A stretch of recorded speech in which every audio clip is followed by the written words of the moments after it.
This one is for Lee. For a generic drug product developed with a non-continuous process, can exhibit batches be manufactured with a continuous process?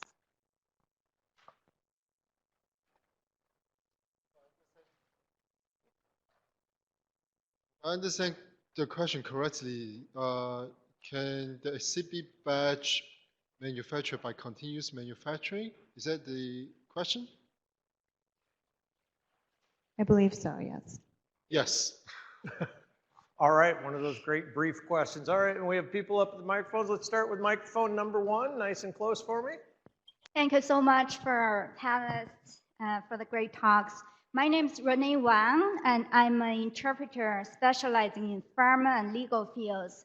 I think what our panelists talked about probably focus on the domestic inspections. But my question is, when the FDA has overseas inspections, how are the interpreters usually retained? Does the FDA bring interpreters from the US or hire local interpreters in the foreign country? Or does the FDA defer that task of retaining interpreters to the foreign firms? So I'm not going to say that I'm an expert on the particular area you're inquiring after, which is interpreters for foreign inspections. In my limited experience, the firm was providing the interpreter. However, foreign inspections typically are announced. So most foreign inspections are announced, so there may be a request coming as part of that to have interpreters available. There's also options or communication that could go to the inspected facility beforehand with regards to documents that need to be translated and made available ahead of time. So those are the two areas that I kind of have a little bit of experience, but I'm not an expert to tell you the entire, what other alternatives may be there and whether they are used or not. Thank you. So I heard at some other meetings that a neutral third party is recommended to act as interpreters. I wonder whether that's just a recommendation or that's a requirement. Sorry, I'm not an expert on that. Thank you. Microphone number 2, please. Yeah, my question is for Dr. Huang. You described in case study number 5, one of the materials becomes cohesive in nature. So there's an issue with the powder flowability. I'm curious, was someone able to observe that, or did the sponsor communicate that to you? How did you learn of that information?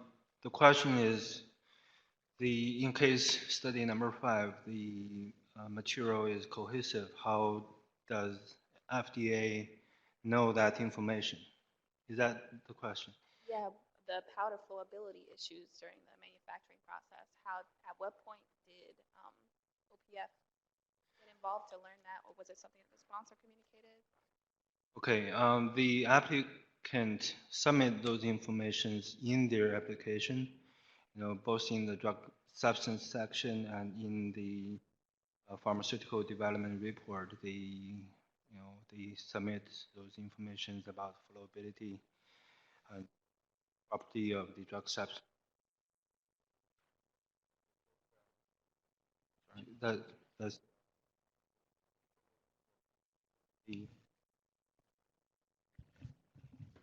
in those sections. Okay, thank you.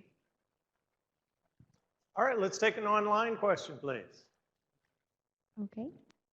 For facilities that received a 483 after a first inspection, how should they approach a second inspection? What kind of communication should they have with the agency to facilitate a successful second inspection?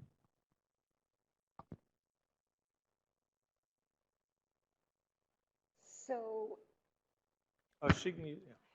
my mic is on. She's still mic'd.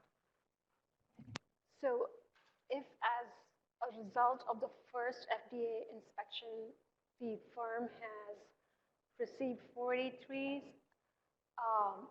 I would typically expect the firm to respond to those 483s and address the deficiencies as part of their response package. If those responses were still deemed unacceptable or incomplete or not addressed completely, and we ended up putting in a facilities withhold, there is a possibility there could be a re-inspection. I would encourage the firm to review, typically as part of the CR for the application, there would be a post-action memo, a withhold memo that goes out to the inspected facility. The sponsor or the applicant could work with the inspected facility and address the concerns that were identified as outstanding. If there was new information that needed to be reviewed, that information could be submitted as part of the amendment when the applicant comes back in with, in the next cycle, and it would then be assessed at that point. So comprehensively trying to address all outstanding concerns that the agency still has and providing any relevant information for review would be a good start. Thank you. Okay, we've got about a minute and a half left for questions. If there's any in the room, come on up to the microphones. Otherwise, let's go ahead and take the next online question, please. Okay, this is another inspection question. Is NIP, the new NIP, applicable only for GMP inspections, or is this applicable for all other inspections? So the NIP program has been piloted over the last few years. I do believe it is also applicable for pre-approval at this point. Okay, get another online question, please. This question is for Tony. Is BU a required test at the last time point of blend hold study besides assay and impurity tests? Consider that the product development study has already demonstrated no risk of segregation. Can we get the beginning of that one more time? We were having Sure. a little trouble hearing. Is BU a required test at the last time point of blend hold study besides assay and impurity tests? Considering that the product development study has already demonstrated no risk of segregation. So the question I understand is the BU study required for the whole time, to support the whole time, even the assay and impurities provided in the submission and found satisfactory? I think it's still necessary, and it also depends on the nature of the drug product.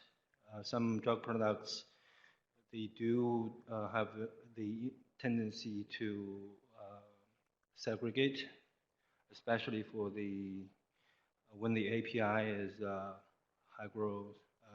hydroscopic, and they tend to form some conglomerates, and they will segregate during storage. So for the exhibit batches, sometimes you don't manufacture the exhibit batch with the blends that you storage for that duration that you proposed as the whole time.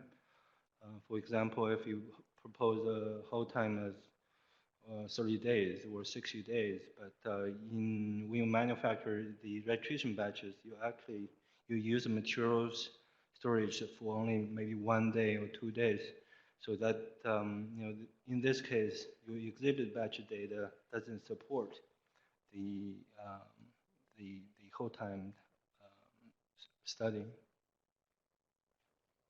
And also, in my opinion, BU study for the whole time, to support whole time, is more of a one-time study. You don't have to do it for every batches you do.